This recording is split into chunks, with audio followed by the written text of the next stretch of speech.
Party, Congress party, youth Congress. आज नौकरी तो नशा नहीं, ये देशव्यापी जो एक मुहिम है, इस प्रोग्राम की शुरुआत थार नगरी बाड़मेर के रेतीले दौरों से शानदार शुरुआत की और आपके जोश से ये लग रहा है कि एक बार पुनः पूनिया जी यहाँ आए और आप लोगों ने जो गर्मजोशी से स्वागत किया, उससे ये साबित हो रहा है कि आपका जोश दिन दुगना और रात दुगना बढ़ रहा है। निश्चित तौर पर आप ऐसे ही एक्टिव रहे, तब भी आने वाले समय में कांग्रेस पार्टी मजबूत होगी। सब मिलकर, एक साथ मिलकर एकजुटता दिखाते हुए इस निकम्मी सरकार की कमजोरियों को उजागर करना है और घर घर तक, ढाणी ढाणी तक ये संदेश पहुंचाना है कि ये निकम्मी सरकार खाली गुमराह करके डबल इंजन का नाम देकर दोनों जगह काबिज बैठी है, लेकिन इस समय किसान कितना परेशान है वो आप सबको भली भांति पता है। इस प्रोग्राम में हमारे बीच में पधारे अभिमन्यु जी, पुनिया साहब, मूड साहब और उनकी पूरी टीम, आप लोग बड़ी दूर से यहाँ आए।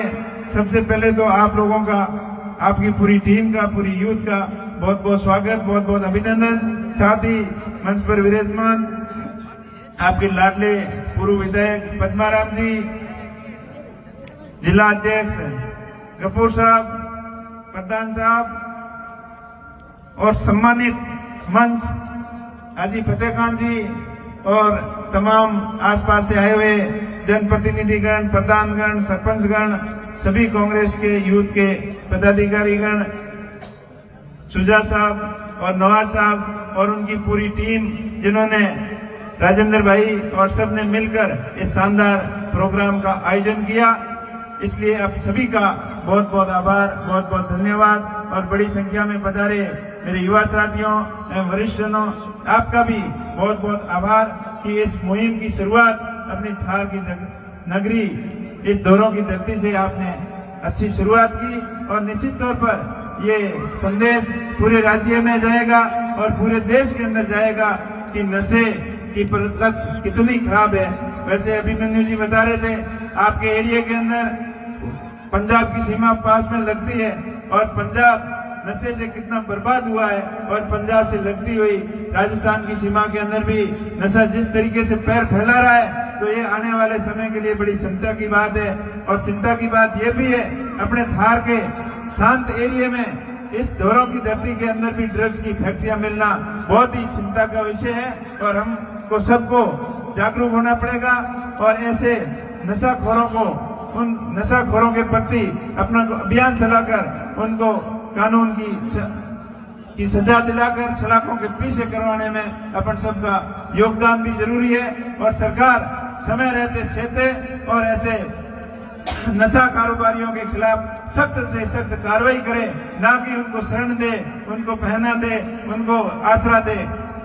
ये जरूरत नहीं है, उनको सख्त से सख्त सजा दिलाने की जरूरत है और आप लोगों को जागरूक रहने की जरूरत है कि इस नशे की लत में पड़े हुए युवाओं को आप समझाएं। आपके अड़ोस पड़ोस में किसी को इस बुरे नशे की लत लग गई है तो उनको समझाइश कर रहे, इससे छुटकारा पाएं, क्योंकि ये नशा बर्बादी का घर है और जिसको लत पड़ गई उसकी लाइफ भी बर्बाद है। 2, 4, 5 साल से ज्यादा वो जी नहीं सकता। इतना खतरनाक भयंकर ये नशा है। तो इस नशे की प्रवृत्ति से दूर हटें और रोकने का प्रयास करें। और साथ ही साथ अभी पूर्व वक्ता सारी बातें अपने क्षेत्र से, अपने क्षेत्र की समस्याओं के बारे में भी बताया और जो भी बातें बताई, आपको जो मार्गदर्शन दिया उसके ऊपर चलने का प्रयास करें। और अपने क्षेत्र के अंदर आज जो सबसे विकट समस्या है लाइट की, एक तरफ राजस्थान सरकार राजनीतिक राजस्थान का नारा दे रही है और देश प्रदेश और विदेशों के अंदर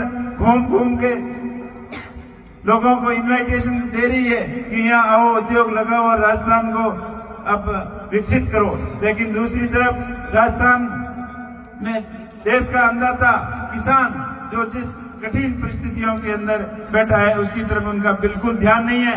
एक तरफ तो हमेशा जब भी बड़े प्रोग्राम होते हैं लंबे चौड़े भाषण देते हैं कि किसानों की आय दुगनी करेंगे, अच्छे दिन आने वाले हैं, किसान समर्थ होगा, लेकिन आज किसान किस हालत के अंदर है ये उनको इस किसानों की समस्या की तरफ देखने का भी उनको टाइम नहीं है।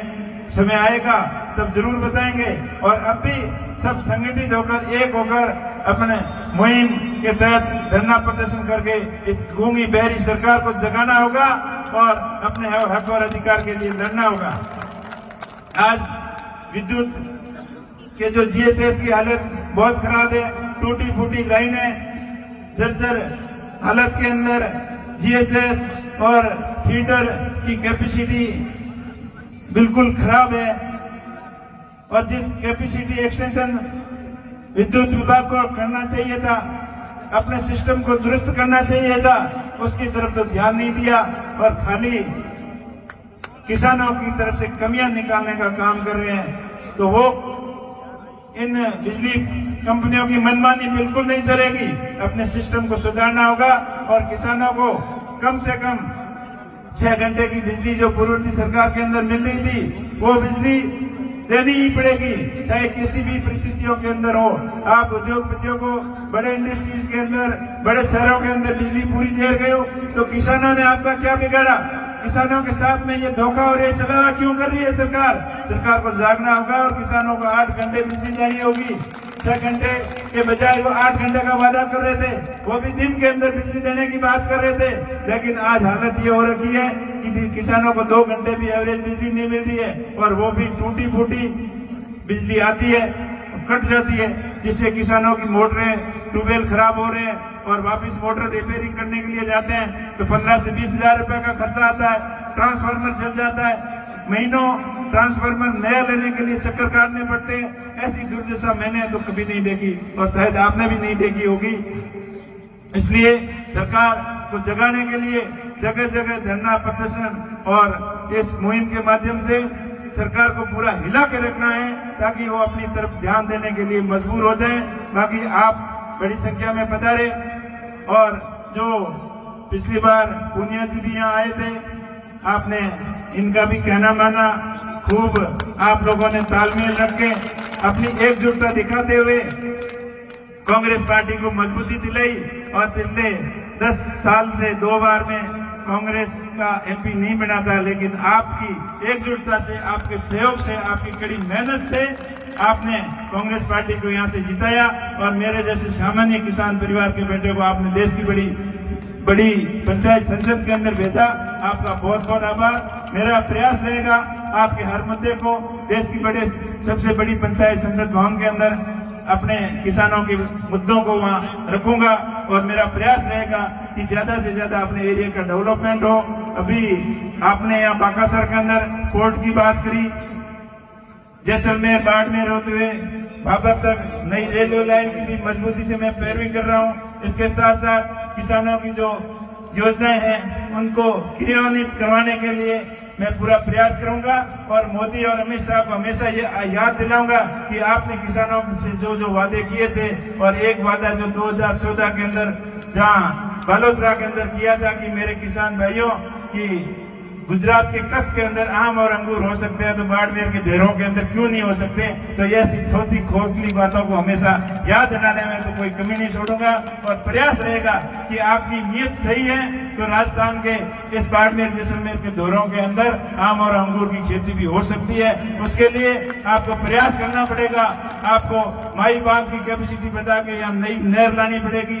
नर्मदा और इंदिरा गांधी नहर की कैपेसिटी बढ़ाकर अपने क्षेत्र को हरा भरा करने के लिए प्रत्येक किसान के खेत तक पानी की व्यवस्था आप कर दोगे, आप सही नीयत रखोगे तो यहाँ भी आम और अंगूर लग सकते हैं। उसके लिए मैं हमेशा प्रयास करूंगा और आपका सहयोग और आपका आशीर्वाद हमेशा हमेशा ऐसा मिलता रहे। आपका बहुत बहुत आभार। अभी कांग्रेस पार्टी को मजबूत बनाना है और अधिक मजबूत बनाना है, सबको साथ लेकर चलना है। छत्तीसगढ़ के लोगों को साथ में लेकर चलने वाली कांग्रेस पार्टी देश की सबसे बड़ी कांग्रेस जो पार्टी है जो हमेशा गरीब के उत्थान के लिए, शिक्षा के क्षेत्र में बढ़ावा देने के लिए, अपने इंडस्ट्रीज को डेवलपमेंट के लिए हर तरीके से भारत को आगे ले जाने का काम किया है। अभी आगे पंचायती राज के चुनाव भी नजदीक आ रहे हैं। सबको मिलकर अपने पराये का ध्यान रखते हुए अपने लोगों का साथ देना है और कांग्रेस पार्टी को मजबूत बनाना है, ताकि आने वाला समय कांग्रेस पार्टी का है, स्टेट के अंदर भी और सेंट्रल के अंदर भी। ये तब संभव होगा जब आप एकजुट होकर एक दूसरे का विश्वास जीतोगे, भरोसा जीतोगे और एक दूसरे का सहयोग करोगे, तब भी कांग्रेस पार्टी मजबूत होगी। और अपने केंद्रीय नेतृत्व और स्टेट के मजबूत नेतृत्व के अंदर हम सब मिलकर प्रयास करेंगे और कांग्रेस पार्टी को मजबूत बनाएंगे। आप सभी का बहुत बहुत आभार, धन्यवाद। बहुत बहुत शुक्रिया।